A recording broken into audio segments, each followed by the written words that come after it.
A mountain man abandoned his twins in the river, and 18 years later, someone shocking knocks on his door. The wind howls across the Rockies. Inside a lonely cabin, a man eats in silence until the knock shatters the night. Standing in the snow are two strangers, grown now, staring into the eyes of the father who left them to die. They don't come with forgiveness alone. They bring news of a preacher jailed, land stolen, and a town ready to tear them apart. The mountain man falls to his knees, but the past won't let him stay there. Church bells ring, jail keys rattle. Railroad men whisper greed while a deputy sharpens his cruelty. The twins carry a truth too powerful to be silenced, and a hymn their mother once sang rises through the night, breaking every heart that hears it. Will the man who lost everything find redemption, or lose his children a second time? Every time I see your comments, I'm reminded how stories connect us across distances, backgrounds, and hearts. If values like respect, courage, and compassion still guide you, then you're part of this story too. The bitter mountain wind howled through the pines, rattling the shutters of Ephraim Cutter's lonely cabin. Inside, a single oil lamp cast wavering shadows across rough-hewn logs as he stirred a pot of beans over the cooking fire. 18 years of solitude had carved deep lines in his weathered face, each one a reminder of the burden he carried. The spoon clinked against the iron pot as he stirred mechanically, his thoughts drifting as they often did on these long winter evenings. The cabin's familiar creaks and groans were his only companions, along with the persistent whisper of his conscience that never truly fell silent. A sudden knock at the door made him freeze mid-stir. The sound was so unexpected that for a moment he wondered if he'd imagined it. But there it came again, more insistent this time. Ephraim set down his spoon, his joints protesting as he rose from his crouch by the fire. Few people knew the way to his remote cabin. Fewer still would brave the treacherous mountain paths in weather like this. He grabbed his rifle from its place above the door, more from habit than any real sense of threat. "Who's there?" His voice was rough from disuse. "Travelers seeking shelter," came a clear female voice, strong despite the howling wind. "The storm's getting worse." Something in that voice made his hand tremble as he lifted the door latch.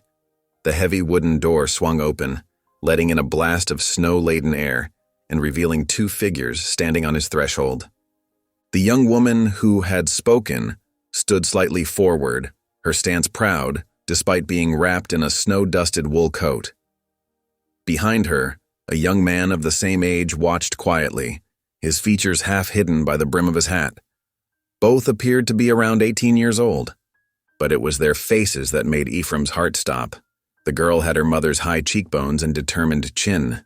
The boy's gentle eyes were mirror images of his own, from a time when he'd been a younger man, before everything had gone so terribly wrong. "My name is Clara," the young woman said, her voice carrying an edge sharper than the winter wind. "This is my brother Levi, and you're Ephraim Cutter." It wasn't a question. Ephraim's fingers went numb on the doorframe as understanding crashed over him like ice water. These weren't just any travelers. These were the twins. His twins. The ones he'd... "You're supposed to be dead," he whispered, the words escaping before he could stop them. Clara's eyes flashed. "Disappointed?" "No, Ephraim's voice failed him. Images flooded his mind. His beloved wife. Sarah's face twisted in pain. The midwife's grim expression. The terrible weight of two tiny bundles in his arms as he'd walked to the river. Grief-mad and desperate. The rushing water that should have carried them away forever. Except it hadn't. Levi placed a gentle hand on his sister's shoulder. "We should come inside," he said softly. "The storm's getting stronger." Ephraim stepped back woodenly, holding the door wider. The twins entered, bringing with them swirls of snow and the weight of 18 years of questions. Their boots thumped quietly on the wooden floor as they removed their coats, revealing clothes that spoke of modest but decent means. His hands shook as he moved to the cupboard, taking down 2 more tin plates. The beans would be enough for 3, he thought distantly. He'd learned to cook more than he needed, a habit from his trapping days when returning to the cabin, hungry. "Sit," he managed to say, gesturing to the rough-hewn table he'd built himself in better days. "Please." They settled onto the bench with the easy synchronization of two people who'd shared space all their lives. Ephraim ladled beans into their plates, trying not to notice how Clara watched his every move like a hawk, or how Levi's quiet observation felt heavy with unspoken thoughts. "We didn't come just to confront you," Clara said, finally breaking the thick silence. Her words carried the weight of mountains behind them. "Though, believe me, I've dreamed of this moment for years." "We have news," Levi added, his voice gentler than his sister's but no less firm. "News that's going to change everything." Ephraim sank onto his chair, barely feeling the familiar wood beneath him. The firelight flickered across their young faces. Faces that should have been strange, but instead called to something deep in his blood. His children. Living, breathing, grown into people with voices and thoughts and purpose. The miracle of it warred with the crushing weight of his guilt.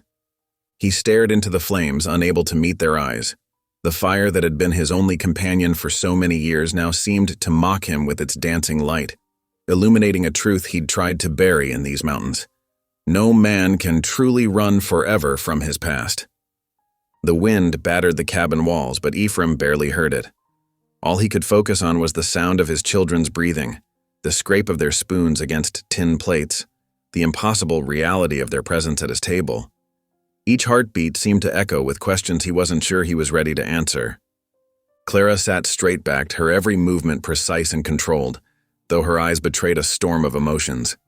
Levi's posture was more relaxed, but his quiet watchfulness spoke volumes. They were so different yet so clearly bound together, the way twins often were, Ephraim had heard tell. The way they should have been if he hadn't. His hands clenched involuntarily and he forced them to relax. "How?" The word came out as barely more than a whisper. "How did you survive?" "Reverend Blackbird found us," Levi answered, his voice steady. "Him and his wife. They were checking their fishing nets early that morning when they saw the bundles caught in the reeds. The Lord guided their hands that day." "They raised us as their own," Clara added, a fierce pride in her voice. "Gave us everything we needed. Love, education, purpose." The unspoken accusation hung in the air. "Everything you didn't." Ephraim's throat tightened. He remembered Reverend Blackbird, a good man, known for his work with both white settlers and Cherokee families, the kind of man who would see 2 abandoned babies as a sacred trust rather than a burden, the kind of man Ephraim hadn't been. "Your mother," he started, then had to clear his throat. "Sarah, there were complications. The midwife said she was bleeding inside. Nothing to be done. Her last words were your names." The memory burned like a brand. Clara, Levi. She wanted you to have strong names. "We know about Mother," Clara said, her voice softening slightly. "Reverend Blackbird made sure we knew where we came from. Both sides of our heritage." Ephraim's head snapped up. "Both sides?" "Mother was half Cherokee," Levi explained. "The Reverend knew her people. Made sure we learned their ways too, along with scripture and schooling." Another wave of shame washed over Ephraim. He'd known Sarah had Cherokee blood. It was part of what had drawn him to her, that quiet strength and connection to the land. But he'd never thought about what that heritage would mean for their children. Children he'd tried to send to their deaths. The fire popped loudly, making him start. Outside, the wind's howl had softened to a low moan, as if nature itself was holding its breath for what would come next. "You said you had news," he managed finally, forcing himself to look at them properly. They were so grown, so solid in their presence, no longer the tiny, wailing bundles that had broken his grief-stricken heart. Clara and Levi exchanged a look, one of those wordless communications that only twins seemed to master. Then Clara leaned forward, her eyes boring into his with an intensity that made him want to look away. But he didn't. He owed them at least that much. "What we have to tell you," she said slowly, deliberately, "is going to change everything, not just for us, for this whole mountain, for everyone." The flames cast dancing shadows on the cabin walls as Ephraim waited, heart pounding, for the news that his children, his living, breathing children, had traveled through a winter storm to deliver. Whatever it was, he knew with bone-deep certainty that his life of solitude was over. The past had finally caught up with him, wearing the faces of the twins he'd tried to forget. And somewhere in the depths of his soul, past the guilt and fear and shame, a tiny spark of hope flickered to life. Dawn crept over the mountains, painting the snow-covered peaks in shades of pink and gold. Inside the cabin, Ephraim moved with mechanical precision, stoking the dying embers and adding fresh kindling. He hadn't slept a wink, spending the night in his chair while the twins took his narrow bed. Their steady breathing had filled the darkness, a constant reminder that this wasn't some fever dream. The coffee pot clinked against the iron stove as he set it to heat.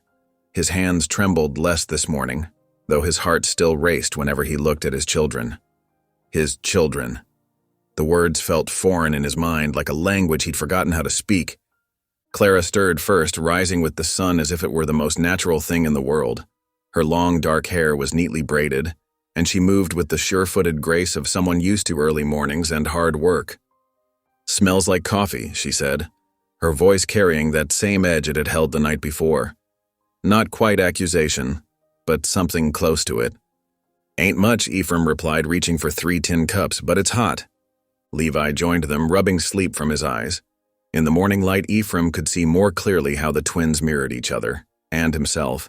They had Sarah's coloring, her high cheekbones and straight nose.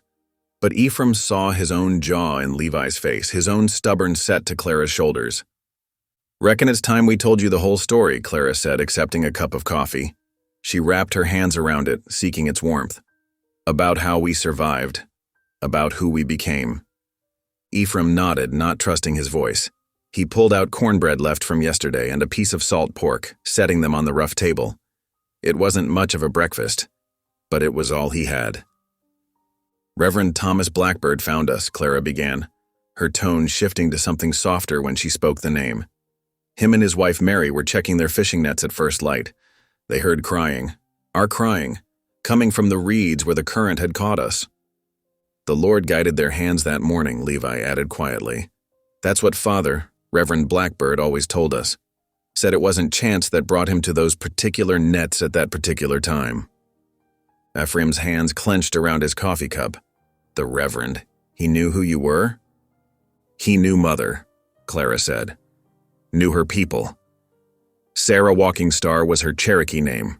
Did you even know that?" The shame hit Ephraim like a physical blow. "A number she never told me." "Because she was trying to live in your world," Clara's voice held 18 years of judgment. "But Reverend Blackbird knew her family. Knew she'd married a white trapper against her people's wishes. Knew she was expecting twins." "When he found us," Levi continued, his gentler tone tempering his sister's fire, "he and Mary took us in without question, raised us in both worlds, white and Cherokee, taught us scripture and stories, how to read English and speak our mother's tongue." Clara broke off a piece of cornbread but didn't eat it. "We survived not by your strength, but by providence, by the mercy of better people than you." "I know," Ephraim whispered. "I deserve no mercy what I did." His voice cracked. "There's no forgiveness for such a thing." "That's where you're wrong," Levi said, surprising them both with his firmness. "Father taught us about forgiveness. Real forgiveness, not just words. He said every soul can be redeemed if they truly repent." "Even me?" Ephraim's laugh was hollow. "A man who tried to murder his own children?" "A man who was crazy with grief," Levi corrected, "who lost his wife and his way all at once. Father made sure we understood that too. Made sure we knew the whole story, not just the parts that hurt." Clara's expression softened slightly. "He taught us that holding on to anger is like drinking poison and expecting the other person to die. That's why we're here." Ephraim looked up sharply. "What do you mean?" The twins exchanged one of their wordless looks. Clara set down her coffee cup with deliberate care. "We didn't come just to confront you," she said. "Though believe me, I've wanted to for years. We came because we need your help. Because Father, Reverend Blackbird, needs your help." "What kind of help?" Ephraim asked warily. "I ain't much use to anybody these days." "The railroad's coming through," Levi explained. "Their surveyors have been marking land all along the river, land that includes our home, our church, the Cherokee settlements nearby. They're trying to seize the water rights." Clara's voice grew fierce again. "Claim they need control of the whole watershed for their operations.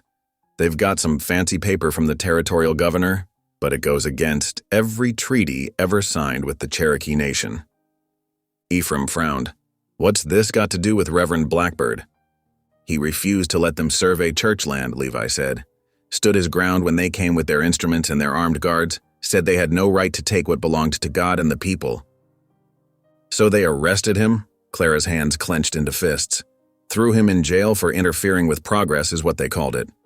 But really it's because he's speaking up for both communities, white and Cherokee, making too much noise about broken promises and stolen land. Ephraim set his cup down carefully, trying to process what they were telling him. And you think I can help? I'm just a mountain man, a hermit who can barely face his own past, let alone some fight with the railroad. You're more than that, Levi said quietly. You're our father, our blood, and you know these mountains better than anyone. The railroad agent, Mr. Griggs, he's been asking around about you. About me? Ephraim's eyebrows rose. And why?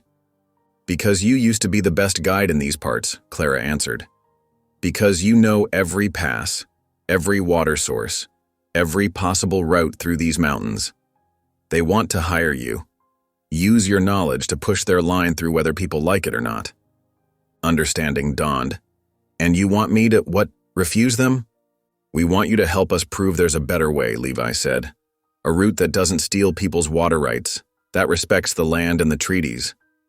And maybe, Clara added, her voice softer than it had been since their arrival, maybe help us save the man who saved us, the man who gave us a life when you threw ours away. Ephraim stood abruptly, walking to the cabin door. He pulled it open, letting in a blast of cold mountain air. His rifle hung on pegs beside the doorframe, its familiar shape both comforting and condemning. He'd vowed years ago never to raise it in anger again, to live alone with his guilt and let the world pass him by. But now his children, the ones he'd tried to drown, stood in his cabin asking for help. Not for themselves, but for the man who'd raised them with love and faith when their own father had failed them so completely. The morning sun caught the barrel of his rifle, making it gleam.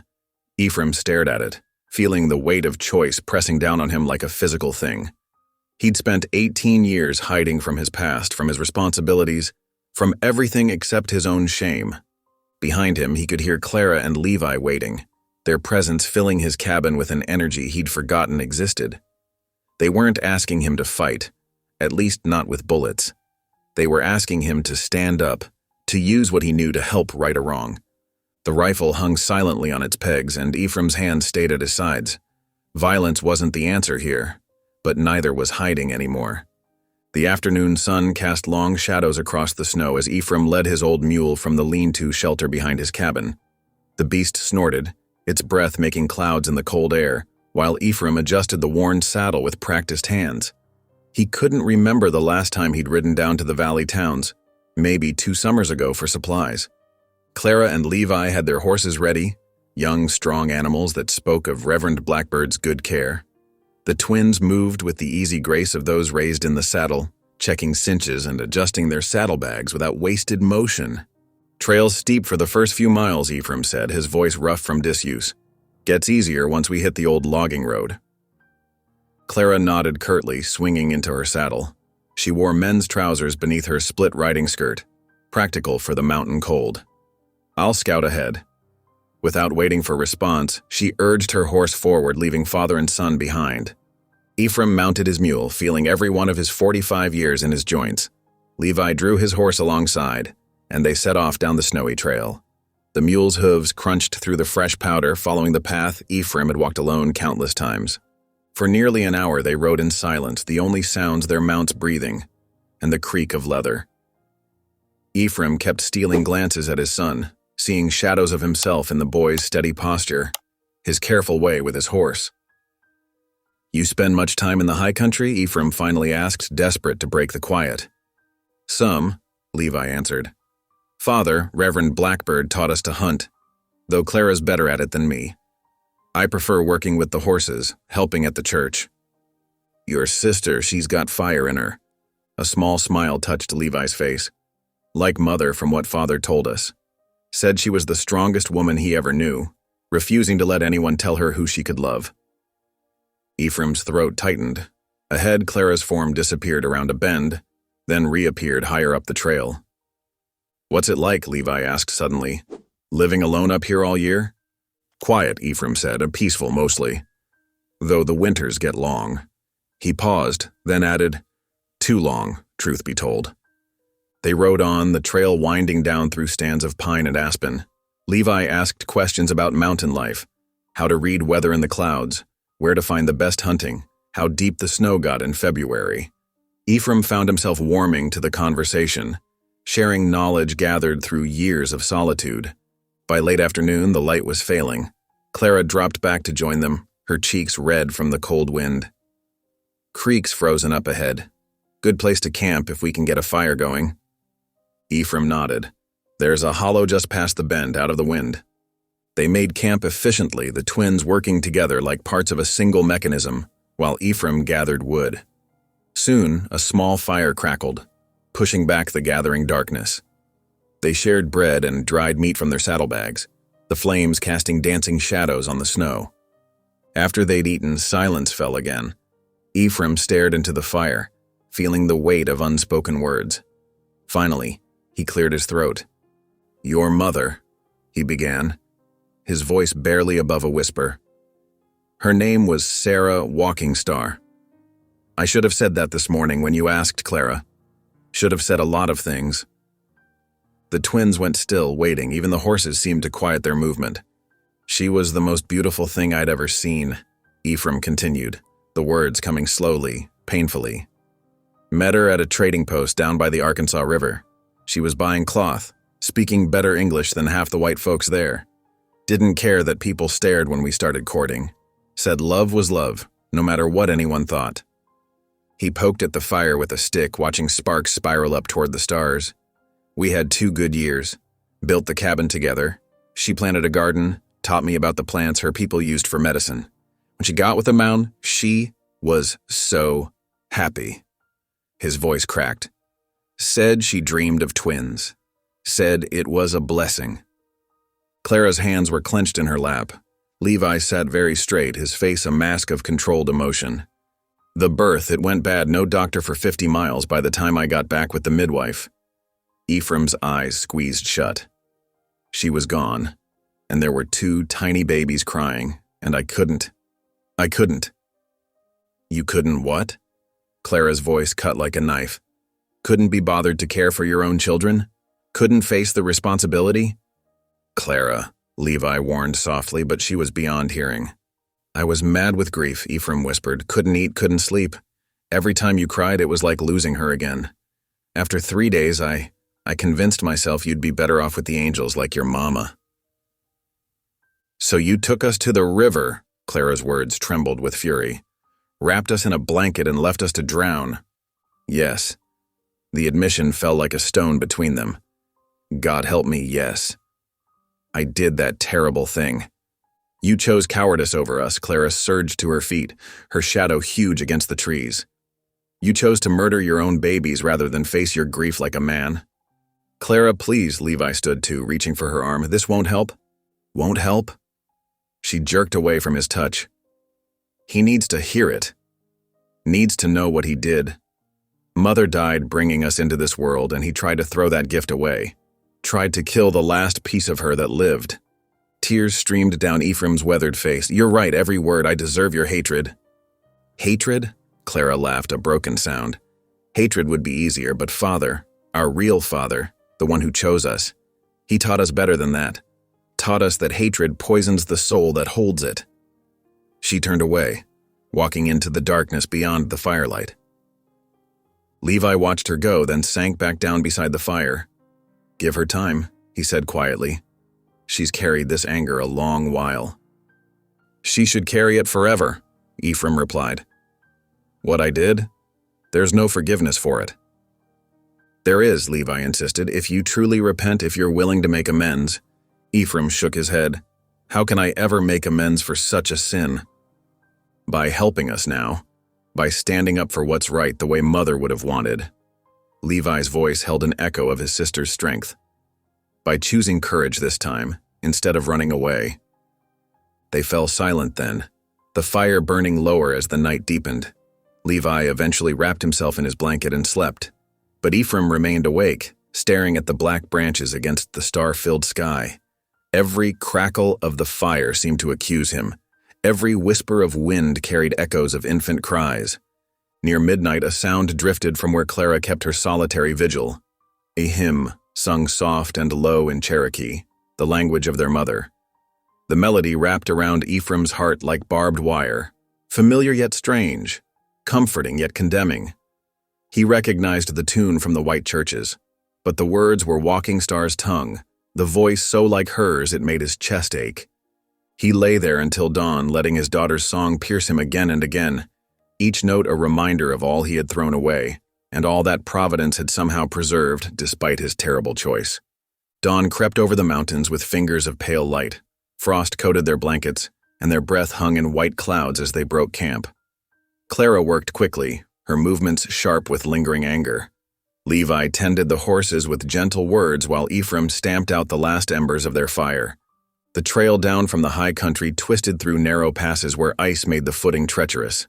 Their mounts picked their way carefully, hooves crunching through frozen crust.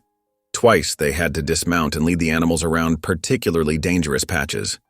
"Storm coming?" Ephraim said, eyeing the heavy clouds gathering to the west. "Need to make the trading post by midday." Clara gave a curt nod but said nothing.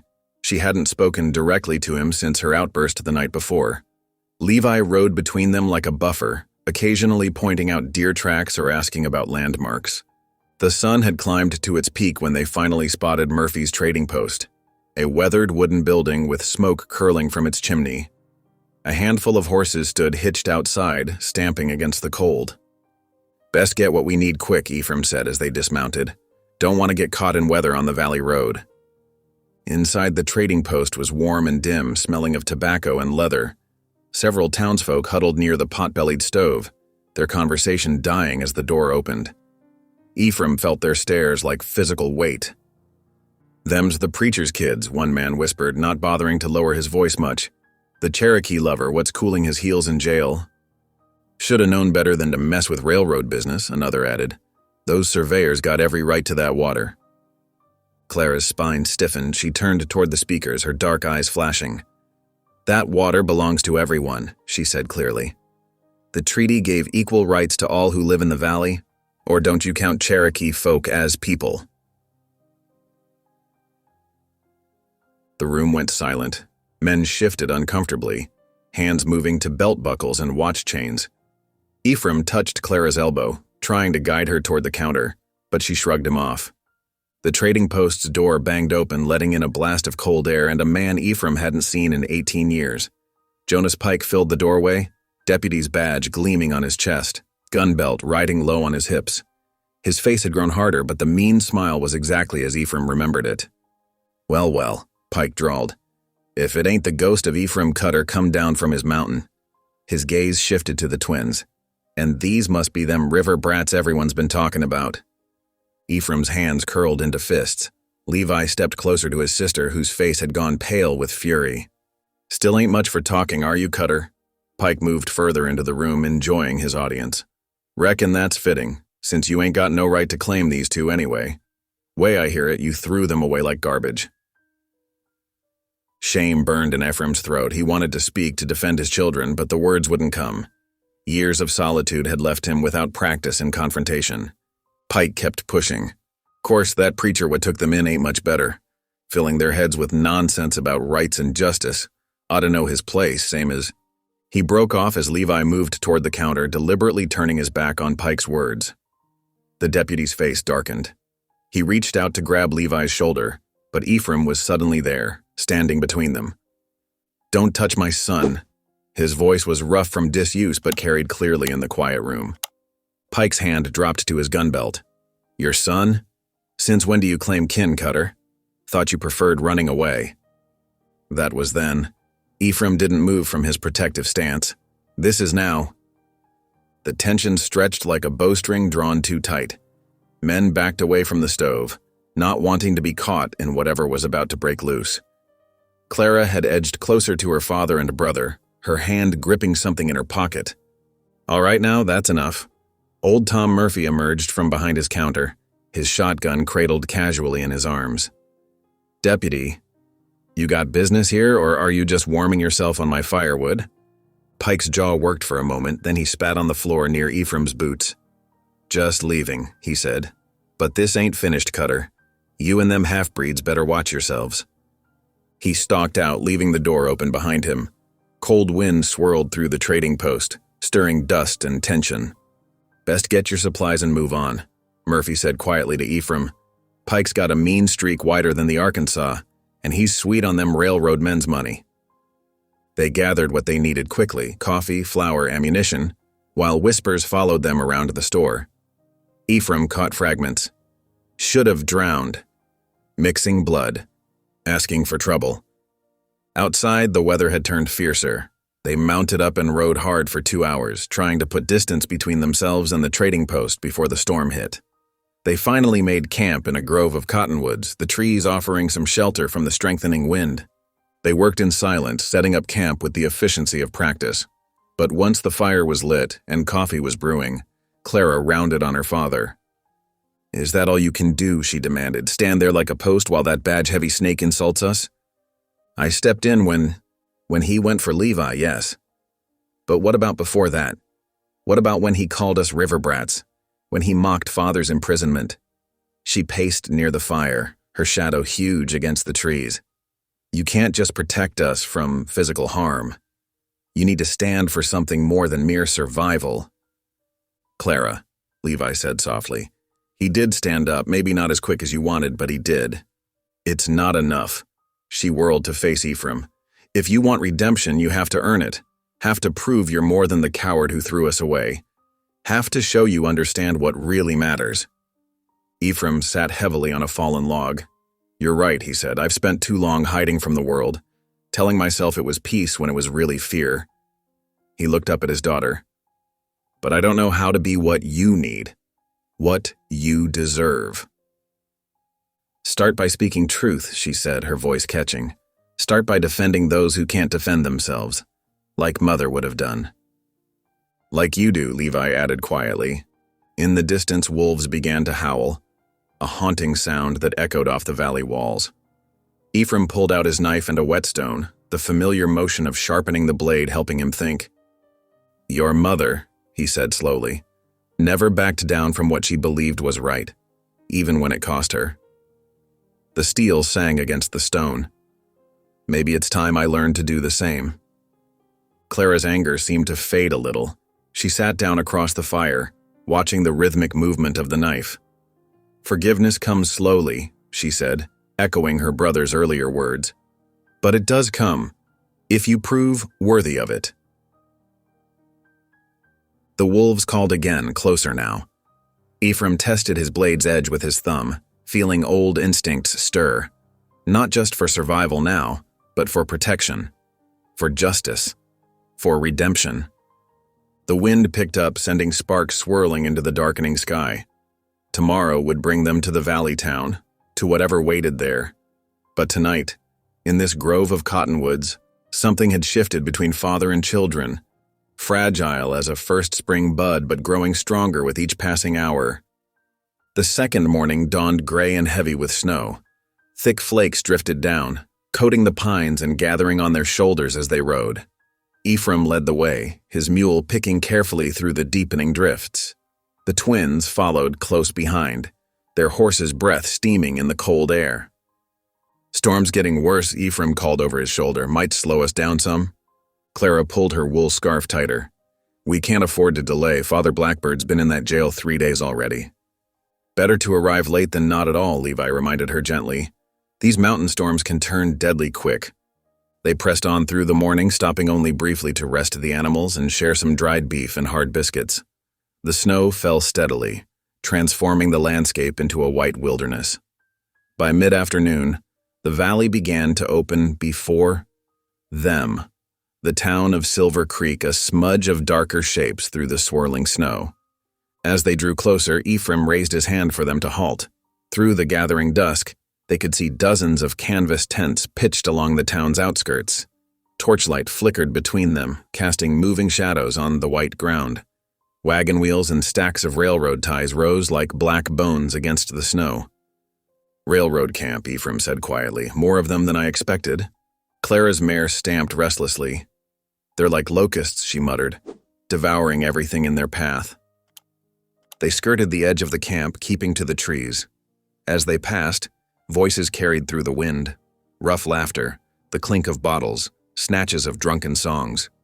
Outside one of the larger tents, a group of men hunched over a table, spread with maps, their voices carrying clearly in the still evening air.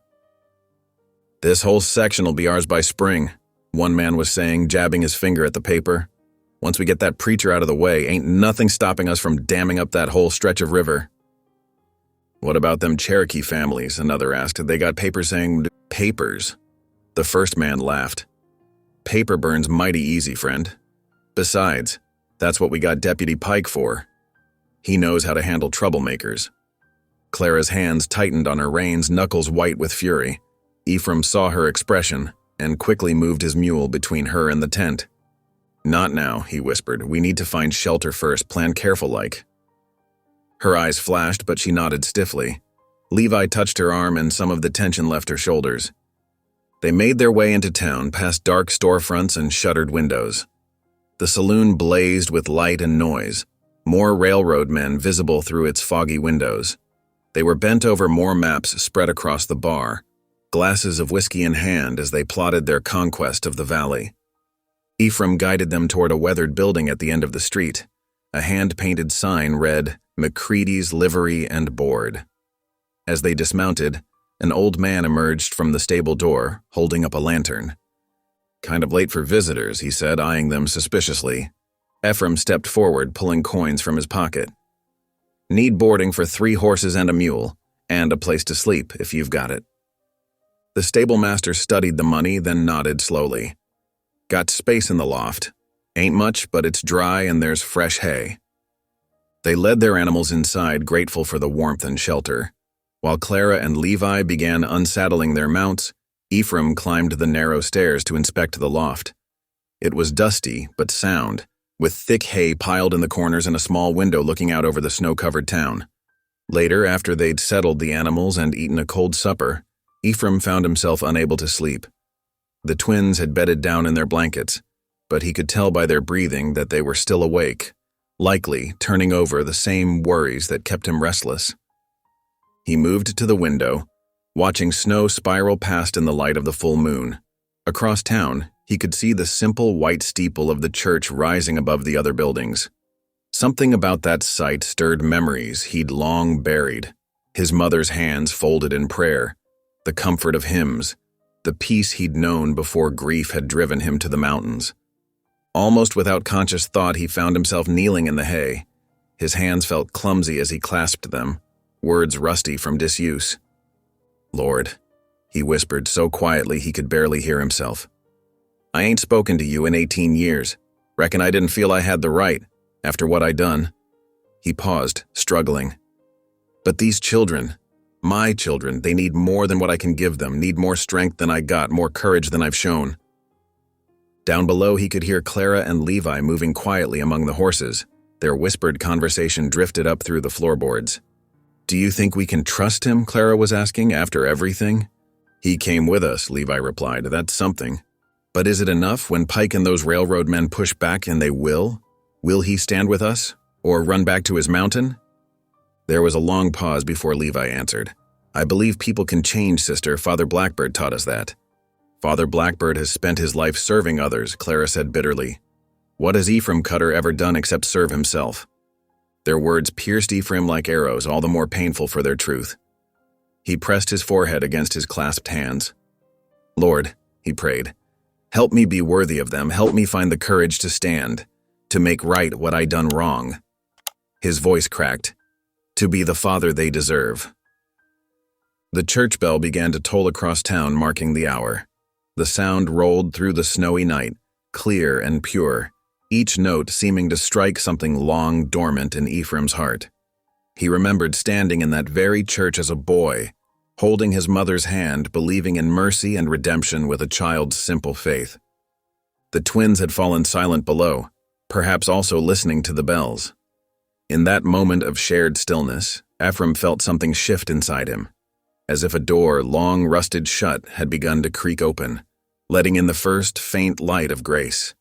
He remained kneeling long after the bells had faded, watching moonlight paint silver patterns on the hay-strewn floor. Tomorrow would bring its own battles, but tonight, for the first time in 18 years, he felt the stirring of something he'd thought forever lost: hope. Dawn broke cold and clear over Silver Creek, the fresh snow gleaming like diamond dust. Clara was already dressed and pacing the livery loft before first light, her footsteps creaking on the wooden planks. "We need to go now," she insisted, while Ephraim and Levi were still rolling up their bedding. "The sheriff's office opens at sunrise." Ephraim pulled on his worn boots slowly. "Might be wise to wait. Let things quiet down after last night." "We've waited long enough," Clara cut him off. Her dark eyes flashed with determination. 3 days Father Blackbird's been in that cell. 3 days while those railroad men plot to steal our water rights. Levi touched his sister's arm. "We should eat something first, at least." But Clara was already heading down the ladder. "I'll saddle the horses." They broke their fast with cold biscuits and coffee while leading their mounts through the awakening town. The street was mostly empty, though smoke already curled from chimneys and the smell of cooking fires filled the air. A few early risers watched them pass, faces turning cold when they recognized Clara and Levi. The jail occupied the ground floor of a square brick building, with the sheriff's office in front. A tired-looking deputy sat at the desk, boots propped up, barely glancing at them when they entered. "Sheriff McPherson around?" Ephraim asked. "Out back." The deputy jerked his thumb toward a door. "Don't expect he'll be pleased to see you folks." They found the sheriff in the small yard behind the jail, splitting wood for the stove. He was a big man with graying hair and hard eyes that had seen too much frontier justice. "Come to see the preacher, I reckon," he said, embedding his axe in the chopping block. "Yes, sir," Levi answered politely. "If we may." The sheriff studied them. 5 minutes, no more, and I'll be watching." He led them through a heavy door into the cell block. It was a narrow space with 3 cells along one wall. Only one was occupied. Reverend Thomas Blackbird knelt in the center of his cell, head bowed in prayer. Even in prisoner's clothes, he carried himself with quiet dignity. His silver-streaked black hair was neatly braided, his weathered hands clasped before him. "Father?" Clara rushed to the bars, and the preacher opened his eyes and smiled, rising smoothly despite his obvious fatigue. "My children." He touched Clara's reaching hands through the iron bars. "I had faith you would come." Ephraim hung back, hat crushed between his hands as the twins spoke rapid fire about their journey. The Reverend listened calmly, his dark eyes taking in their excitement and worry. Despite 3 days in a cold cell, his voice was steady and warm. "And who is this?" he asked finally, looking past them to where Ephraim stood in shadow. Clara's voice tightened. "This is our father, Ephraim Cutter." Something flickered in the preacher's eyes. Recognition, perhaps memory. But his smile remained gentle as he studied the man who had abandoned his children to the river 18 years ago. "Brother Cutter," he said softly, "I have long prayed we would meet." Ephraim took a halting step forward. "Sir, I don't deserve—" "You are a man still breathing by God's mercy," Thomas interrupted. "As am I. As are we all." He extended his hand through the bars. Ephraim stared at it for a long moment before slowly reaching out. The preacher's grip was firm and warm. "I left them," Ephraim choked out, his voice rough with shame. "Left them to die in that river? What kind of man?" "The past is past," Thomas said. "What matters is how we stand now in this moment." His eyes grew serious. "These railroad men would steal the water that sustains our people, drive families from land they've farmed for generations? Will you stand with us against this injustice?" Before Ephraim could answer, the sheriff's voice cut through the dim cell block.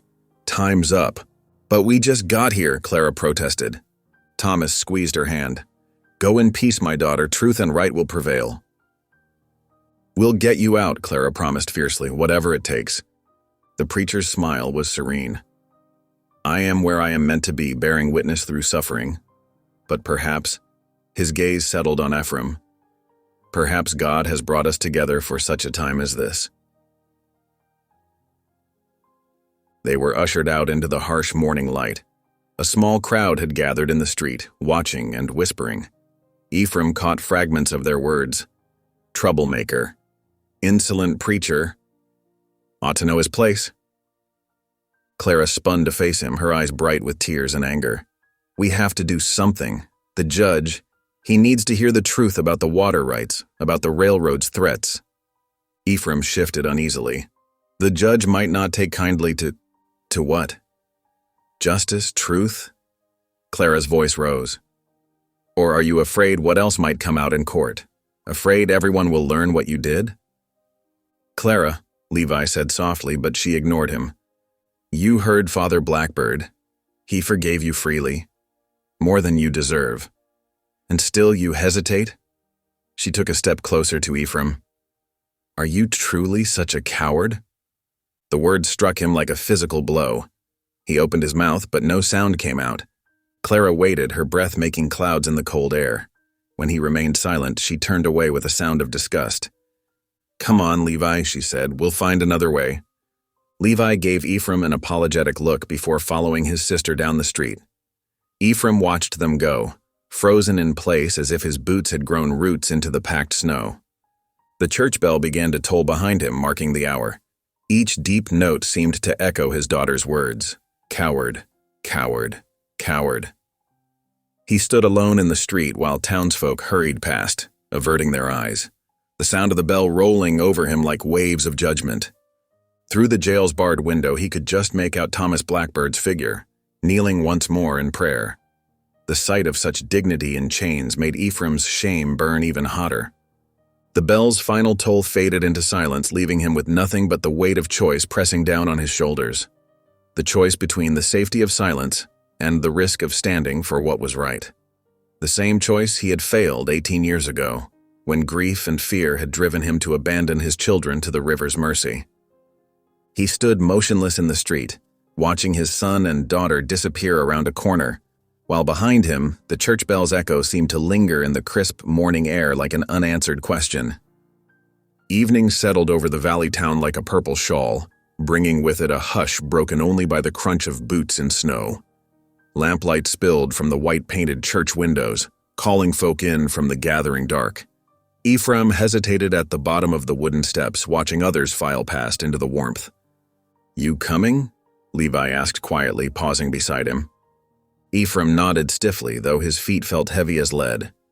It had been 18 years since he'd stepped into a house of worship. The thought of facing God's judgment alongside the town's scrutiny made his throat tight. Clara stood at the top of the steps, her shawl pulled close against the winter wind.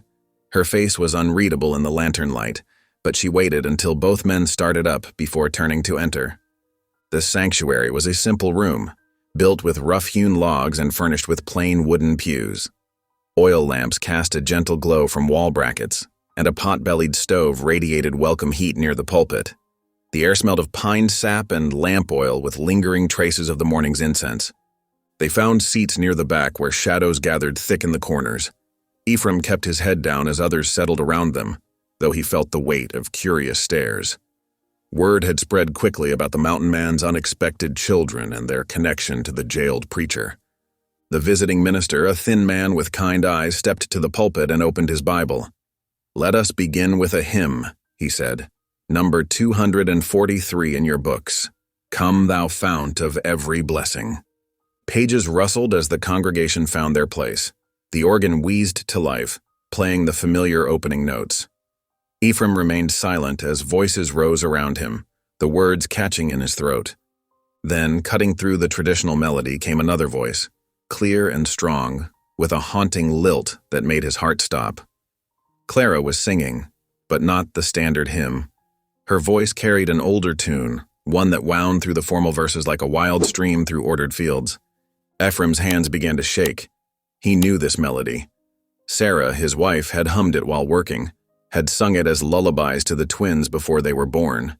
It was a Cherokee song of praise, ancient and true, passed down through generations of her people. Other voices faltered as Clara's song filled the sanctuary. Some turned to stare, but she kept her eyes fixed ahead, letting the melody soar. Beside her, Levi added his voice in harmony, weaving English words with Cherokee rhythm in a bridge between worlds. The visiting minister stood transfixed, his Bible forgotten. In the lamplight, tears gleamed on more than a few faces as the hybrid hymn touched something deep and tender in their hearts. Ephraim could barely breathe. Memories flooded back Sarah's smile as she sang, her gentle hands guiding his clumsy attempts to learn her people's songs, her joy when he finally caught the subtle turns of melody. He had buried these memories so deep trying to escape the pain of loss, but now they rose like spring water, bringing not just grief, but also a desperate gratitude.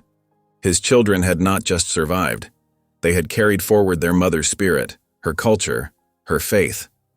While he had hidden in the mountains, they had grown into living bridges between peoples and traditions. Through them, Sarah's voice still sang, and without realizing it, Ephraim began to weep.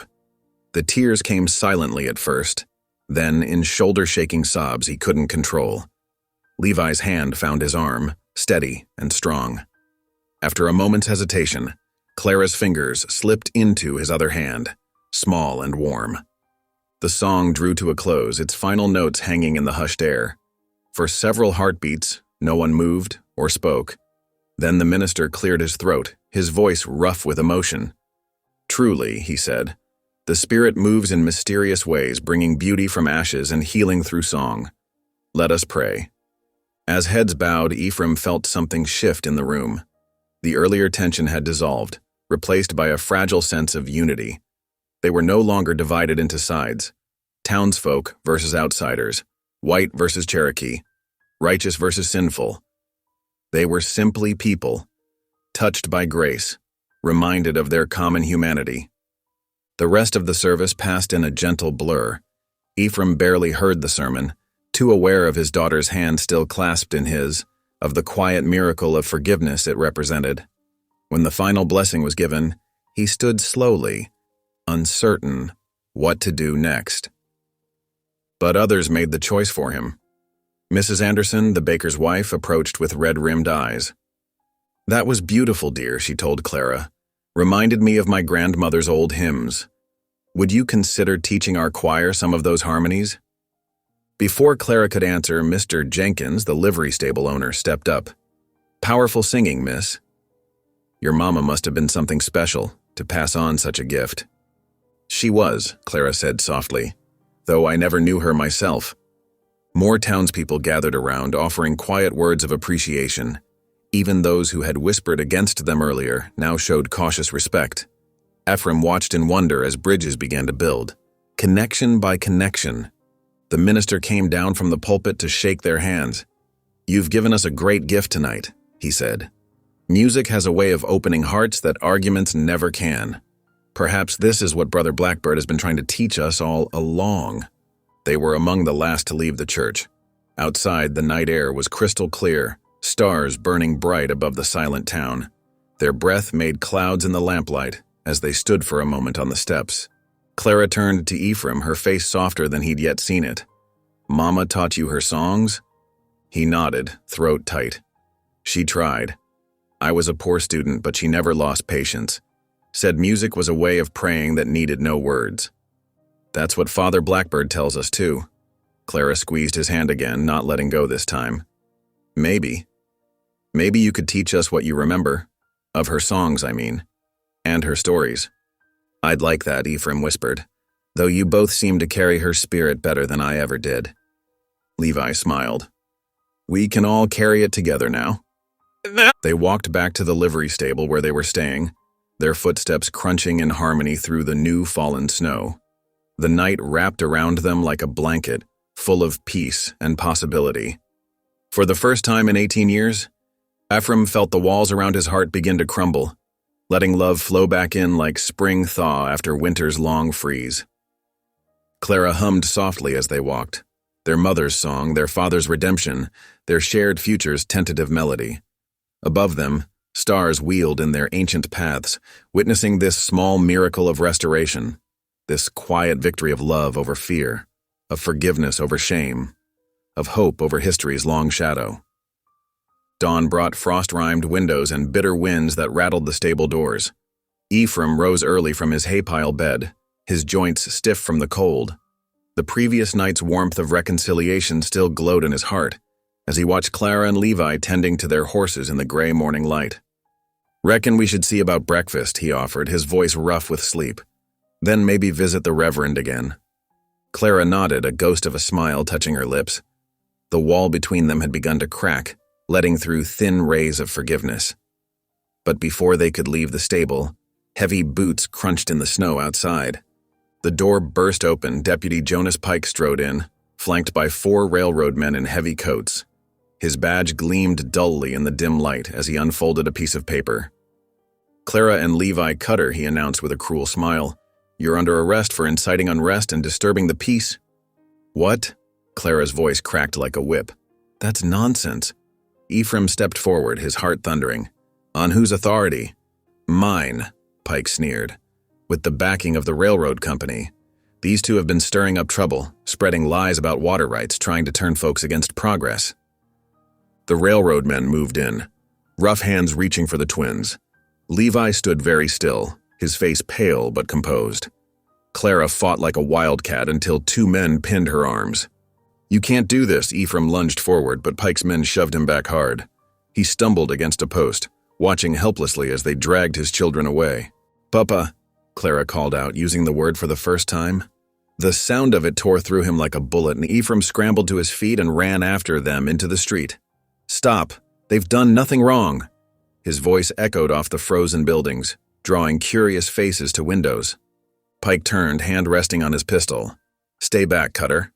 Unless you want to join them on charges of resisting arrest." Ephraim's hands clenched into fists as he watched them march Clara and Levi toward the jail. Other townspeople gathered on the boardwalk, whispering behind raised hands. None moved to help. At the jail, Pike opened the heavy door. Through it, Ephraim glimpsed Reverend Blackbird rising from his cot, alarm crossing his dignified features as the twins were thrust inside. The door clanged shut with terrible finality. Rage and despair warred in Ephraim's chest as he stormed toward the saloon. Inside, railroad surveyors and company men lounged at tables, drinking despite the early hour.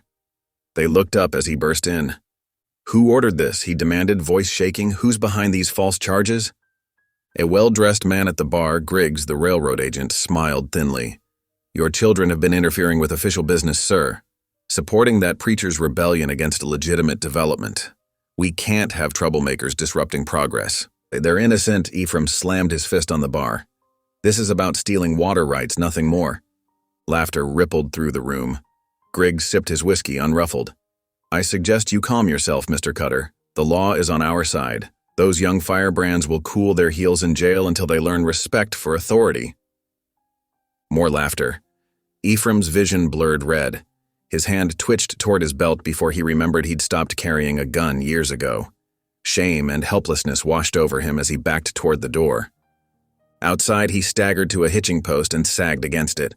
The morning sun cast long shadows across the street, cold and unforgiving.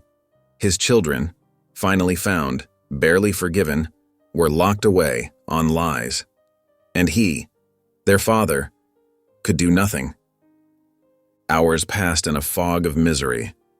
Ephraim paced the streets, watching the jail from different angles, searching for some answer that wouldn't come. As evening approached, bringing heavy clouds and threats of snow, he finally turned his horse north.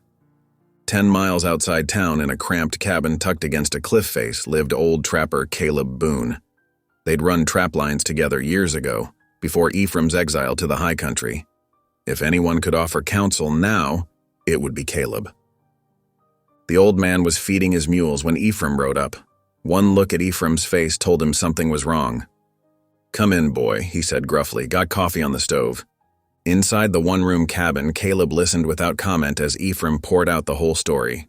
The twins' arrival, their reconciliation, and now their unjust imprisonment. The old trapper's weathered face grew harder with each word.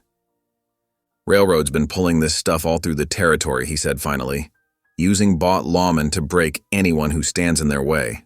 Seen it before." He spat into the fire. "Question is, what are you gonna do about it?" Ephraim stared into his coffee cup.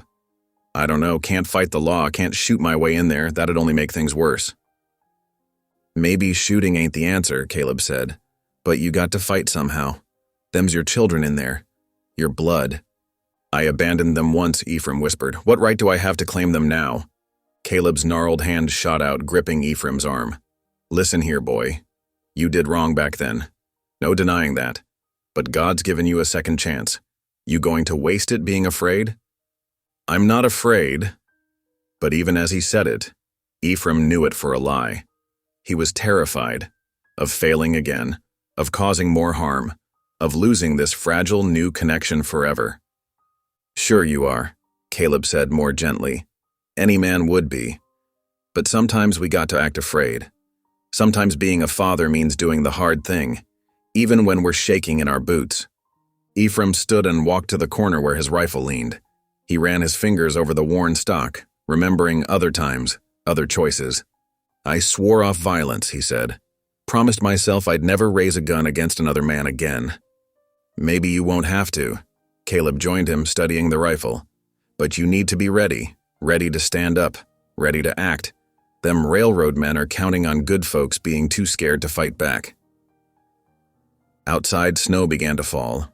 Ephraim watched it through the cabin's single window, thinking of Clara and Levi in their cold cells, thinking of their mother, who had died bringing them into the world, thinking of Reverend Blackbird, who had raised them with love while he hid in the mountains. I don't know what to do, he admitted finally. Help me, old friend. Help me find a way that won't damn me further. Caleb squeezed his shoulder. Sleep on it, prayer might show you a path, but come morning, you gotta choose. Your children need their father. Not the man you were, but the man you can be. Ephraim sank onto Caleb's spare bedroll, exhaustion finally catching up with him. The rifle gleamed dully in the firelight, both promise and threat. Tomorrow would bring its own challenges, its own choices. But tonight, he could only stare at the weapon and wonder what kind of man, what kind of father, he would prove to be. Snow fell steadily outside the cabin window as the fire burned low. In the darkness, Ephraim's fears and hopes tangled together like shadows, offering no clear answer for the dawn to come. Dawn crept over the valley town, painting the fresh snow in shades of rose and gold. Ephraim walked the empty streets, his boots leaving deep tracks in the pristine white blanket. The cold bit through his wool coat, but he barely noticed. His mind churned with memories and regrets, each step heavy with the weight of 18 years of running. A few early risers moved about their morning tasks. Outside the general store, two women paused their sweeping to watch him pass. Their whispers carried on the crisp air. That's him, the mountain man, those poor children. Heard he left them to drown when they was babies. What kind of father? Ephraim's shoulders hunched against their words, though they spoke true. More townspeople emerged as the sun climbed higher. Some cast pitying glances his way, while others sneered openly. Outside the saloon, a cluster of railroad men elbowed each other and laughed. Look who's still skulking around. Thought you'd have run back to your cave by now, Cutter. He kept walking, their mockery following him down the street. His feet carried him without conscious thought to the whitewashed church. Its spire rose clean against the morning sky, the bell silent but watchful. Ephraim stood at the base of the wooden steps, staring up at the cross mounted above the door. His legs gave way. He sank to his knees in the snow, hands gripping the rough edges of the bottom step. The cold seeped through his trousers, but he welcomed the discomfort. After so long avoiding God's gaze, he had nowhere left to hide. Lord, he whispered, his breath clouding in the air, I ain't worthy to ask your help. I've run from you like Jonah ran from Nineveh. Worse, I ran from my own flesh and blood. Tears froze on his cheeks as the memories flooded back. Sarah, his beloved wife, lying pale and weak after the difficult birth. The twins, so tiny and perfect, wailing their first cries. Her final desperate words. Protect them, Ephraim, promise me you'll keep them safe. But he had broken that promise, crushed by grief and fear. He had wrapped the infants in a blanket and set them adrift in a basket, telling himself the river people downstream would find them. Then he had fled to the mountains, trying to outrun his shame. I failed them all, he prayed, forehead pressed against the cold wood. Failed Sarah, failed my children, failed you. Don't deserve forgiveness. But them twins are in trouble now and they need help. Not asking for myself, Lord. Asking for them. The morning grew brighter around him. Church bells began to ring in the distance. Not this church, but another across town. The sound rolled across the snow-hushed streets, clear and pure. As Ephraim knelt there, something shifted in his chest. The crushing weight of guilt didn't vanish, but it changed somehow. Instead of driving him to hide, it pushed him toward action. He remembered Reverend Blackbird's words through the jail bars. "You still breathe by God's mercy." Perhaps that mercy had a purpose. Perhaps his shame could become a weapon for justice, his confession a key to set things right. A strange calm settled over him, as if a voice whispered, "The truth shall set you free." Ephraim rose slowly, brushing snow from his knees, his back straightened, shoulders squaring. He knew what he had to do, not with guns or fists, but with the simple, terrible power of truth. The courthouse stood at the end of the main street, its brick facade stern in the morning light. Ephraim walked toward it with steady steps, his path clear at last. Through the windows, he could see people gathering for the day's proceedings. Deputy Pike's tall form lounged against the judge's bench, while railroad men clustered in the front rows. At the door, Ephraim paused. His hand trembled slightly as he reached for the handle, but his voice was firm as he whispered one final prayer. "Give me strength, Lord, not for myself, for them." He pulled the heavy door open, the hinges creaked, drawing all eyes his way.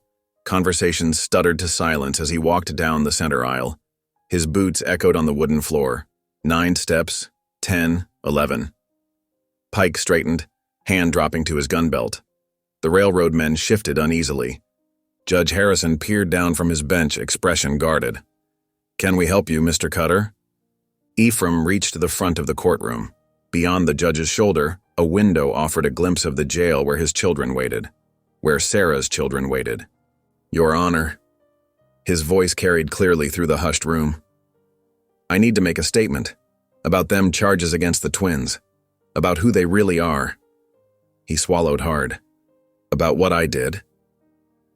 The judge studied him for a long moment, then nodded to the bailiff. "Very well. Take the witness stand, Mr. Cutter." Ephraim climbed the 3 steps to the wooden chair. The Bible waited on the rail before him, its well-worn cover reflecting the morning sun. He placed his hand upon it, feeling the smooth leather beneath his calloused palm. Everything he had run from for 18 years had led him to this moment. The bailiff raised his right hand. "Do you swear to tell the truth, the whole truth, and nothing but the truth, so help you God?" Ephraim met the man's eyes steadily.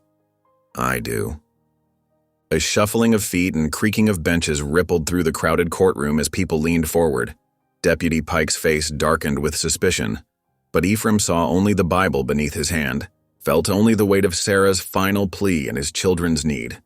The moment stretched like a bowstring drawn taut. Then Judge Harrison spoke. "Proceed with your statement, Mr. Cutter." Ephraim drew a deep breath. The time for running was over.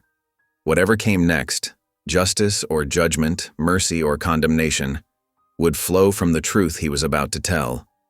The morning sunlight streamed through the courthouse windows, casting long shadows across the worn floorboards.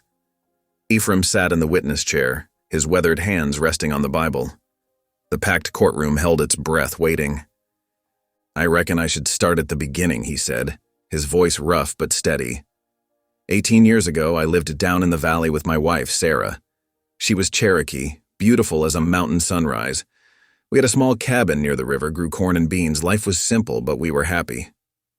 He paused, swallowing hard. Judge Harrison leaned forward slightly, his stern face softening. Sarah was carrying twins. We were overjoyed, but the pregnancy was hard on her. When her time came, there were complications. Ephraim's voice cracked. We sent for the doctor, but he was 3 towns away. By the time he arrived,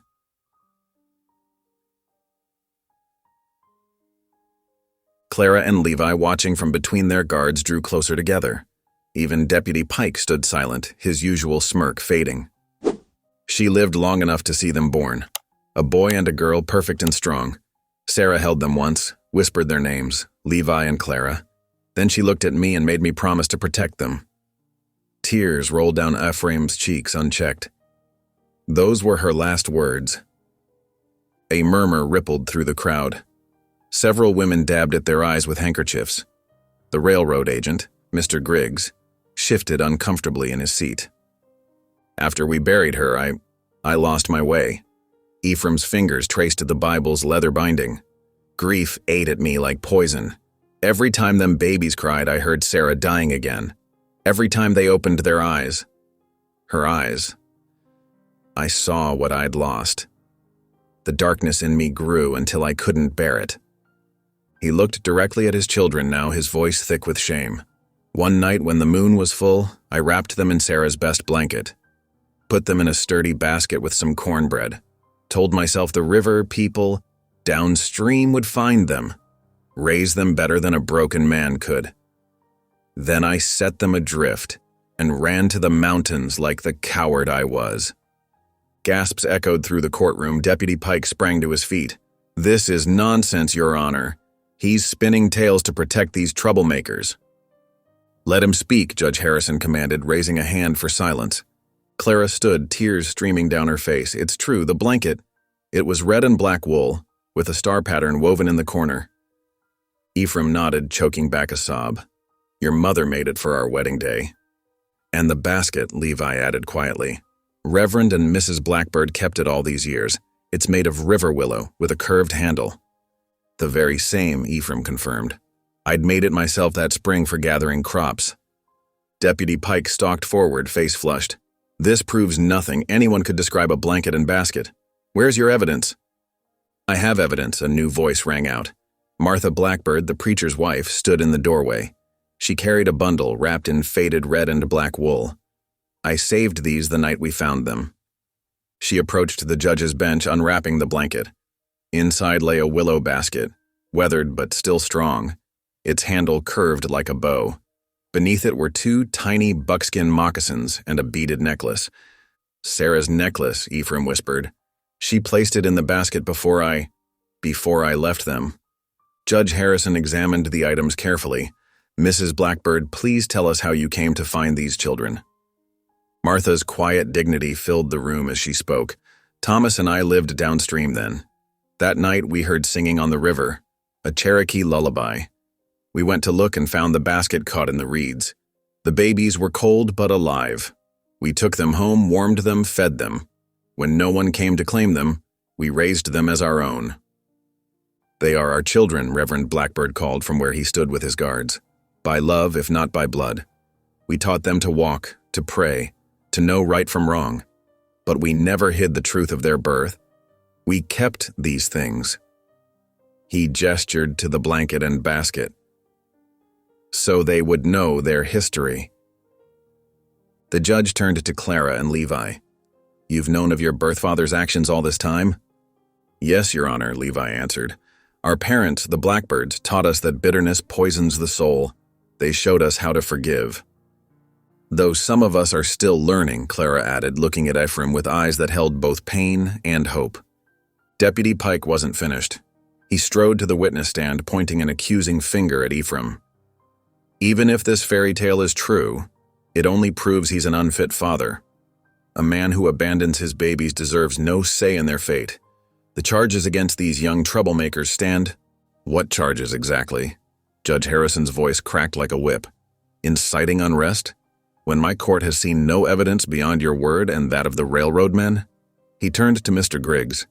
"The same railroad men who stand to profit from seizing disputed water rights?" Mr. Griggs tugged at his collar. "Your Honor, we have surveys, agreements." "Treaties," Reverend Blackbird interrupted firmly. "We have treaties, and deeds granted by the territorial governor himself." He nodded to his wife, who drew more papers from her shawl. The judge examined these documents at length while the courtroom waited in tense silence. Finally, he looked up, his face grave. "I find the charges against Clara and Levi Cutter to be without merit. They are to be released immediately." He held up a hand as cheers began. "As for Reverend Blackbird's case, that will require further review of these land claims. He will remain in custody until a full hearing can be arranged." "Your Honor," Ephraim spoke up, "I ain't asking for forgiveness or rights I don't deserve, but I do know this. That man and his wife saved my children when I was lost in darkness. They raised them in love and truth while I hid in the mountains. If there's any justice in this court, it ought to consider such things." The judge nodded slowly. "Well spoken, Mr. Cutter. We will indeed consider all aspects of this case." He brought down his gavel. Court is adjourned until tomorrow morning. The crowd began to disperse, buzzing with excitement. Deputy Pike stormed out, followed by the railroad men. Clara and Levi, released from their guards, stood uncertainly near the witness stand where Ephraim remained seated. "Papa," Clara said softly the first time she had called him that. "Thank you for telling the truth." Ephraim rose shakily. "I should have told it 18 years ago." "But you told it now," Levi said. "That's what matters." They stood awkwardly for a moment, then Clara stepped forward and wrapped her arms around her father. Levi joined them, and Ephraim held his children close, his tears falling into their hair. "I'm sorry," he whispered, "so sorry. I love you both so much." "We know," Levi murmured. Clara nodded against his shoulder. "We love you too." The last rays of sunset painted the courthouse windows in amber and gold as the family held each other, their long, broken circle finally complete. Near the door, Martha Blackbird carefully rewrapped the precious blanket around the basket that had carried such precious cargo down the river so many years ago. Her eyes met her husband's through the cell bars, and they shared a smile of quiet thanksgiving. Dawn painted the courthouse steps with pale winter light as Clara and Levi emerged, free at last. They breathed deeply of the crisp morning air, their first taste of liberty since their arrest. Ephraim stood waiting, his weathered face etched with concern. Though his children walked free, the weight of Reverend Blackbird's imprisonment still hung heavy over them all. "We can't leave him there," Clara declared, pulling her woolen shawl tighter against the biting wind. "He's innocent, and we all know it." Levi nodded, his quiet voice steady. "The railroad men think they've won, but there must be a way to prove the water rights belong to the mission." Ephraim scratched his beard thoughtfully. "The deed was proper and legal. I remember talk of it years back before." He trailed off, the guilt of his past still raw. "Before you left," Clara finished, her tone softer than it would have been days ago. "But the deed burned when those railroad men torched the mission storehouse last month. They knew exactly what they were after." A commotion drew their attention. Down the street, Deputy Pike and Railroad Agent Griggs huddled in conversation, casting dark glances their way. The morning sun glinted off Griggs's gold watch chain as he gestured angrily. "They're scared," Levi observed. "They wouldn't be so riled if they thought their claim was solid." Ephraim's eyes narrowed as he watched the two men. Something stirred in his memory, a face from the past, weathered and kind. "Wait a minute. Old Jerome might help us." "Who's old Jerome?" Clara asked. "County clerk over in Fort Wilson, used to keep copies of every important paper that crossed his desk. Said it was insurance against accidents happening to the originals." Ephraim's voice grew stronger with hope. "If anyone has a copy of that deed, it'd be him." "Fort Wilson?" Levi consulted the position of the sun. "That's a full day's journey, even with good weather."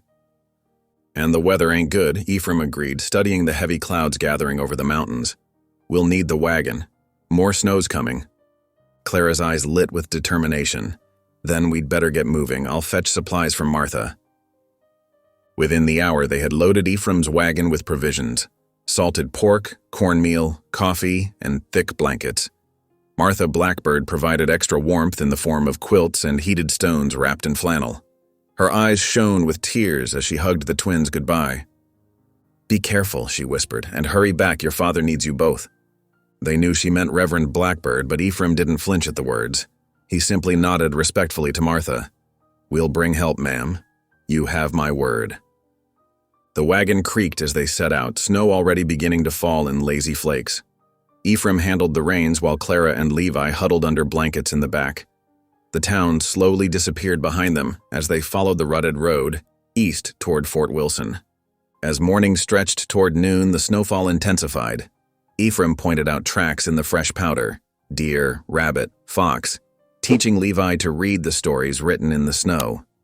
"See there?" He gestured to a delicate pattern of prints. Rabbit was hopping along, then stopped sudden-like. "Notice how the back prints are deeper? Means it stood up to listen for danger." Levi leaned forward, fascinated. "Did it escape?" "Look here, fox prints coming in from the side, then both tracks disappearing into them bushes. Reckon the rabbit's story ended right there." "That's terrible," Clara said, but Ephraim shook his head. It's the way of things out here. Fox has to eat same as we do. Nature ain't cruel or kind. Just is what it is. They stopped at midday to rest the horses and eat a cold lunch of cornbread and salt pork. The twins worked together to rebuild the heatstone wrappings, while Ephraim checked the wagon wheels for ice buildup. Pa? Clara's voice was hesitant on the new word. Can I ask you something? Ephraim's hand stilled on the wheel. Of course you can. Do you think the town will ever truly accept us, even if we prove the water rights are legal? Her voice carried years of hurt. They look at us like we don't belong. Not white enough for some, not Cherokee enough for others. Ephraim straightened slowly, choosing his words with care. People fear what they don't understand. Your mama taught me that. She said the trick was to keep living true anyway. Let your actions speak louder than their fear. What was she like, Levi asked softly. Our mother? A small smile touched Ephraim's weathered face. Strong. Stubborn as a mule when she believed in something. Smart as a whip, too. Spoke 3 languages and could read tracks better than any man I knew. He looked at Clara. You got her fire, girl, and Levi has her gentle heart. They rode on through the afternoon as the snow continued to fall. Ephraim shared more stories of their mother, how she could sing birds down from trees, how she taught him to find healing plants in the forest, how she laughed at his clumsy attempts to learn Cherokee words. As dusk approached, they found a sheltered hollow beside a frozen creek. The twins helped make camp, while Ephraim built a fire in the lee of a large boulder. Soon, the smell of beans and bacon simmering in the cooking pot made their stomachs growl. Smells almost as good as Martha's cooking, Levi said, stirring the pot carefully. Almost, Clara agreed with a small laugh. She had spread the quilts in the wagon bed, creating a warm nest for sleeping. Ephraim sat on a log watching his children work together. The firelight caught the curves of their faces, so like their mother's. His heart ached with love and regret in equal measure. Here, he pulled something from his coat, a small worn book. Your mama's Bible. She marked passages that meant something special to her. Thought you might want to see her writing. Clara and Levi crowded close, their shoulders touching as they carefully turned the delicate pages. Their mother's flowing script filled the margins. Prayers, thoughts, hopes for her unborn children. She loved us, Clara whispered, even before we were born. More than anything, Ephraim confirmed, she'd be proud of who you've become, both of you. They ate their supper in comfortable silence, sharing the warmth of the fire and their renewed connection. Above them, stars began to peek through breaks in the clouds, diamond bright in the frozen sky. We should get some rest, Ephraim said finally. Still half a day's ride tomorrow if the weather holds. Clara and Levi climbed into their nest of quilts in the wagon bed, while Ephraim settled near the fire, rifle close at hand. The night was quiet, except for the soft popping of burning wood and the distant cry of an owl. Pa? Levi's voice drifted down. Do you think we'll find the deed? We'll find it, Ephraim assured him. Old Jerome never threw away a paper in his life. And if he has it, ain't no power on earth going to stop us from making things right. For Reverend Blackbird, Clara added sleepily, and for all of us. For all of us, Ephraim echoed, watching the fire's glow paint the snow with gold. Hope warmed his chest like a banked coal, fragile but enduring. Tomorrow would bring its own challenges, but for now, he had his children close and a purpose to guide him. It was more than he'd had in 18 years, and he silently thanked God for this second chance at being a father. The fire crackled low as the family drifted to sleep, their dreams mixing with the whisper of falling snow and the promise of justice waiting at the end of tomorrow's road. The county courthouse in Fort Wilson loomed before them, its weathered brick walls dark against the morning sky. Fresh snow blanketed the steps, unmarked except for a single set of boot prints leading to the heavy wooden doors. Records office is in the basement, Ephraim said, helping Clara and Levi down from the wagon. Old Jerome's been keeper of papers here longer than I've been alive. Inside, the air smelled of dust and lamp oil. Their boots echoed on the worn floorboards as they followed Ephraim down a narrow staircase. At the bottom, a brass plate read, County Records, in faded letters. Ephraim knocked softly on the door. Come in, called a thin voice at Mind the Drafts. They entered a cramped room lined floor to ceiling with wooden filing cabinets. Behind a desk piled high with papers sat a wizened man with white whiskers and wire-rimmed spectacles. He peered at them over a massive ledger book. Well, if it ain't Ephraim Cutter. The old clerk's face crinkled into a smile. Ain't seen you in these parts since. Must be 18 years now. Hello, Jerome. Ephraim shifted uncomfortably. These here are my children, Clara and Levi. Jerome's eyes widened behind his spectacles. The twins? Lord above, they survived? He stood shakily, leaning on his desk. I remember when Thomas Blackbird came to file their adoption papers. Such a good man, that preacher. Always proper with his documents, always respectful. Clara stepped forward. That's why we're here, sir, about Reverend Blackbird's water rights deed. Terrible business, that. Jerome shook his head. Heard they burned his copy, claiming it was never properly recorded. Railroad men thinking they can just take what they want. He wagged a finger. But they don't know old Jerome, do they? He shuffled to a cabinet marked Land Grants Cherokee Territory and began rifling through the files. I keep copies of everything important. Too many accidents happen to original papers these days, especially when the railroad money's involved. Levi helped steady the clerk as he pulled out drawer after drawer. You knew our adoptive father well? Fine man, finest I ever met. Jerome's hands moved with practiced efficiency despite their trembling. Used to bring me winter apples from his orchard. Said everyone deserved something sweet, even dusty old clerks. He paused, fingers hovering over a thick folder. Ah, here we are. With reverent care, he extracted a document and laid it on his desk. The paper was yellowed, but the ink remained clear. A properly recorded deed granting water rights along Eagle Creek to Reverend Thomas Blackbird and his heirs. Everything in order, Jerome said proudly. Signed, witnessed, and recorded according to territorial law. Even has the governor's seal. He looked up at Ephraim. This is what you came for, ain't it? Ephraim nodded, his throat tight, and can we have a copy?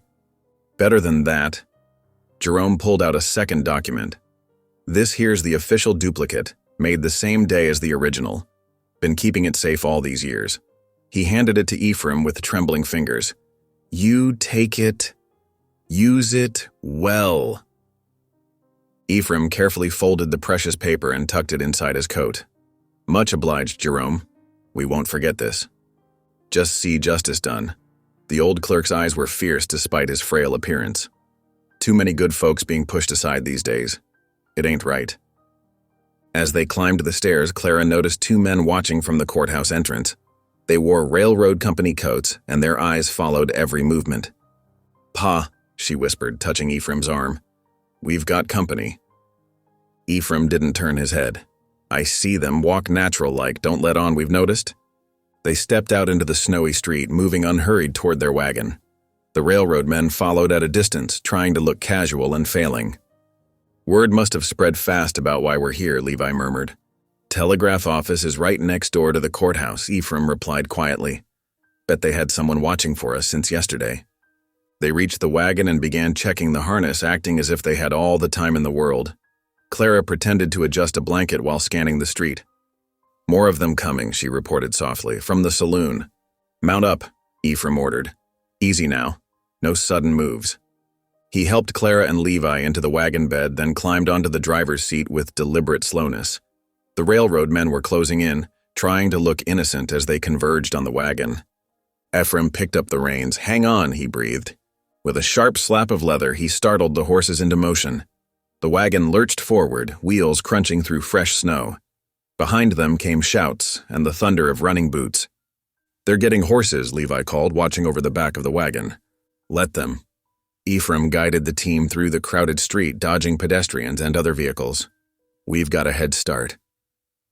They cleared the edge of town as torches began to flicker to life in the gathering dusk. Clara could hear hoofbeats building behind them, still distant but growing stronger. Which way? She asked, gripping the wagon sides as they bounced over rough ground. Back road through the hills, Ephraim answered. They'll expect us to take the main trail. We can lose them in the dark if we're careful. He turned the horses onto a narrow track that wound up into thick pine forest. Snow was falling again, fat flakes that quickly covered their tracks. The wagon swayed as Ephraim guided it around sharp bends and over frozen creeks. The pursuing hoofbeats grew louder, echoing off the hillsides. Torchlight flickered through the trees, casting wild shadows. Clara counted at least 4 riders behind them. They're gaining, she warned. And hold fast, Ephraim called back. Road gets tricky up ahead. The track narrowed further, hemmed in by steep banks. Fresh snow made the footing treacherous. Ephraim handled the reins with expert care, keeping the horses steady despite their fear of the darkness and the sounds of pursuit. A bullet cracked past them, splintering bark from a nearby tree. "Get down," Ephraim ordered. Clara and Levi huddled in the wagon bed as another shot rang out. The chase thundered through the snowy forest, hoofbeats and gunfire echoing off the hills. Ephraim drove with grim concentration, taking the most difficult paths where larger horses would struggle to follow. Behind them, the railroad men's torches bobbed like angry fireflies in the gathering night. The sound of their pursuit echoed off the hillsides, making it impossible to tell how close they really were. "The deed?" Clara gasped, bouncing against the wagon's side. "Is it safe?" Ephraim patted his coat where the precious document lay protected. "Safe as can be, girl. Now hang on tight.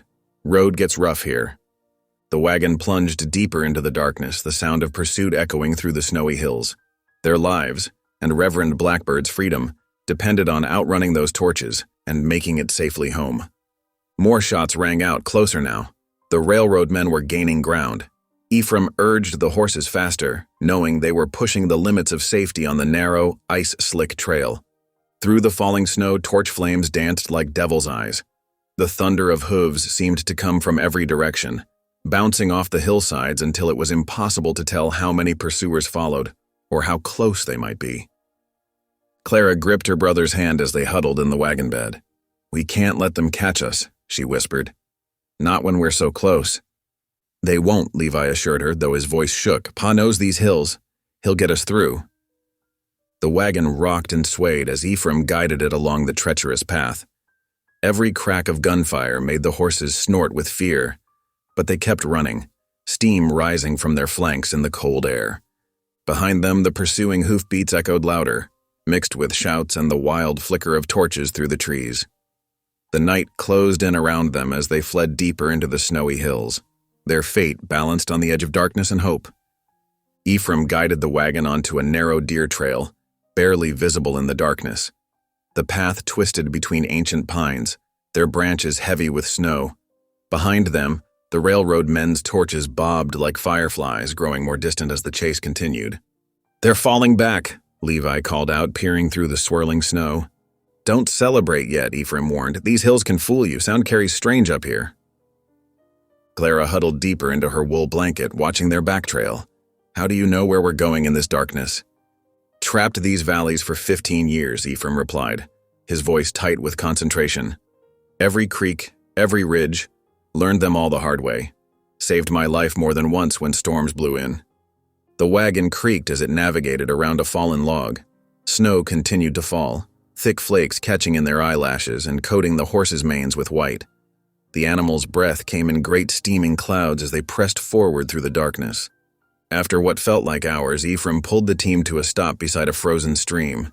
The horses' sides heaved as they caught their breath, steam rising from their flanks. "We need to rest them," he said quietly. "Won't do us any good if they found her." Clara jumped down from the wagon, stretching her cramped muscles. "Those men could catch up while we're stopped." "They're already lost," Ephraim assured her. "Been leading them in circles for the last hour. Listen." They stood silent in the darkness. Far off, they could hear confused shouts echoing from several different directions. "They've split up," Levi realized. "Each group thinks they're following our trail." Ephraim nodded. "Snow's covering our tracks fast as we make them. They'll wear themselves out chasing shadows." Clara paced restlessly while Ephraim checked the horse's legs for strain. "We should fight back," she insisted. "We have right on our side." "And they have guns in numbers," Ephraim countered. "Sometimes the smartest fight is the one you don't have." He straightened up, touching the deed tucked safely in his coat. "This paper's worth more than any bullet." They shared cold biscuits and jerky while the horses rested. The night was bitterly cold, their breath freezing in their scarves. Clara huddled close to her brother for warmth, watching their father move with quiet confidence through the darkness. "You really did this for 15 years?" she asked softly. "All alone up here." Ephraim paused in adjusting a harness. "Wasn't fit company for decent folks back then," he admitted. "Carrying too much shame." He looked at his children, his face lined with regret in the dim light. Should have faced it sooner? Should have looked for you? You're facing it now, Levi said. That's what matters. Before dawn, they set out again. Ephraim led them along game trails and dry creek beds, slowly working their way back toward town. The railroad men's shouts had faded to nothing, lost in the vast silence of the snowy hills. As the sky began to lighten, they emerged from the forest onto the outskirts of town. The horses were exhausted, steam rising from their flanks as Ephraim guided them through the empty streets. Fresh snow had transformed everything into a pristine white landscape, unmarked by hoofprints or wagon wheels. They pulled up beside the small white church just as the first rays of sun touched its steeple. Clara and Levi practically fell from the wagon, their muscles stiff from the long night's journey. Ephraim helped them up the steps and through the heavy wooden doors. The sanctuary was quiet and cold, smelling of pine boughs and lamp oil. They collapsed into the front pews, too tired to even remove their snow-covered coats. The colored glass windows slowly brightened as dawn crept across the sky. A door opened at the back of the church. Martha Blackbird emerged from the little room where she had been keeping vigil through the night. Her eyes widened at the sight of them. "Praise God," she breathed, hurrying down the aisle. "We've been praying for your safe return." She embraced Clara and Levi, then turned to Ephraim with tears in her eyes. "You brought them back safely," she said softly. "Thank you." Ephraim ducked his head, uncomfortable with praise. "Had to make things right," he mumbled. "For once in my life." Martha touched his arm gently. "The Lord works in mysterious ways, brother. Sometimes the longest road leads us right where we need to be." She insisted on bringing them hot coffee from the church kitchen, while they warmed themselves by the pot-bellied stove. Ephraim carefully removed the deed from his coat, smoothing its creased edges. "Still intact," he said with relief. "Jerome's duplicate, properly recorded. Should be enough to prove Thomas's claim." Martha held the document reverently. "This could free my husband," she whispered. "Could protect our people's water rights." She looked up at Ephraim with fierce gratitude. "You risked your life for this." "Risked theirs too," he said heavily, glancing at his children. "Maybe shouldn't have." "We chose to come," Clara reminded him. "This fight belongs to all of us now." Outside, the church bell began to toll, its deep voice rolling across the snow-covered town. Martha rose quickly. "That's calling people for the morning trial," she explained. "Judge Watson agreed to hear Thomas's case first thing today." She squeezed Ephraim's hand.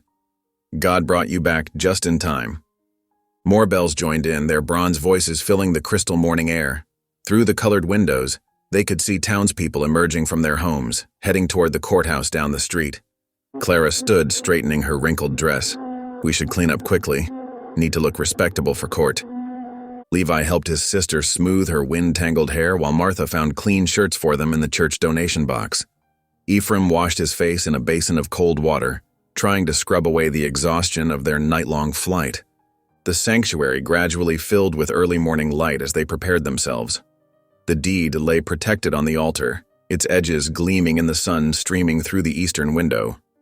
Outside, the bells continued their summons, calling the town to witness justice. Martha gathered them in a circle, heads bowed. "Lord," she prayed, "guide us through what comes next. Let truth prevail over greed, and right over might." She squeezed their joined hands. "And thank you for bringing this family back together. In your perfect time." The bells fell silent. Through the church windows, they could see people filing into the courthouse across the street. The moment they had fought all night to reach was finally at hand. Ephraim tucked the precious deed carefully into his clean shirt. His children stood beside him, faces set with determination despite their exhaustion. Together, they walked toward the church doors, ready to face whatever the new day might bring. Behind them, the first rays of sun caught the colored glass windows, sending ribbons of light dancing across the worn wooden pews where they had found brief rest. The sanctuary stood peaceful and quiet, bearing witness to their safe return and the power of mercy over violence, wisdom over force. Martha Blackbird watched them go, her heart full of hope and gratitude. The long night was over. Now justice would have its day in the light. Judge Watson held the deed up to the light, studying its official stamps and signatures. The crowded courtroom held its breath. "This document appears genuine," he declared. "Filed and recorded by Jerome Miller, county clerk, in 1873. The water rights belong legally to Reverend Blackbird and his congregation." Deputy Pike's face reddened. "Your Honor, this is outrageous. These people, the judge cut in sharply, have proper documentation. The charges are dismissed. Release Reverend Blackbird immediately." The railroad agent, Mr. Griggs, stood up sputtering. "We'll appeal this. The company won't stand for—" "The company," Judge Watson said firmly, "will respect the law." As the bailiff unlocked the cell, spontaneous applause broke out. Several townsfolk who had witnessed Ephraim's earlier confession stepped forward to shake his hand. Reverend Blackbird emerged, dignity intact despite his ordeal. He embraced Clara and Levi, then turned to Ephraim with open arms. "Welcome home, brother," he said warmly. That evening, both families gathered around the Blackbird's table. Martha's cooking filled the small home with savory aromas. Laughter and prayer mingled as they passed dishes back and forth. Ephraim bowed his head, overwhelmed by grace. "Thank you, Lord," he whispered, "for mercy I never earned, and family I never deserved." Spring sunlight warmed the riverbank as axes rang against timber. Ephraim wiped sweat from his brow, watching Levi position another log for splitting. The schoolhouse walls were rising steadily, built from the very logs Ephraim had stockpiled during his trapping days. "Like this, son," he said, demonstrating the proper angle. "Let the weight of the axe do the work." Nearby, Clara's voice lifted in a Cherokee hymn leading the workers in song. Both settler and native children played together in the grass, weaving flowers while their parents labored side by side. Reverend Blackbird moved among them, offering encouragement and cool water.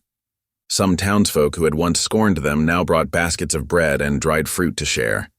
They watched with growing respect as Ephraim worked tirelessly, teaching rather than commanding, building instead of destroying.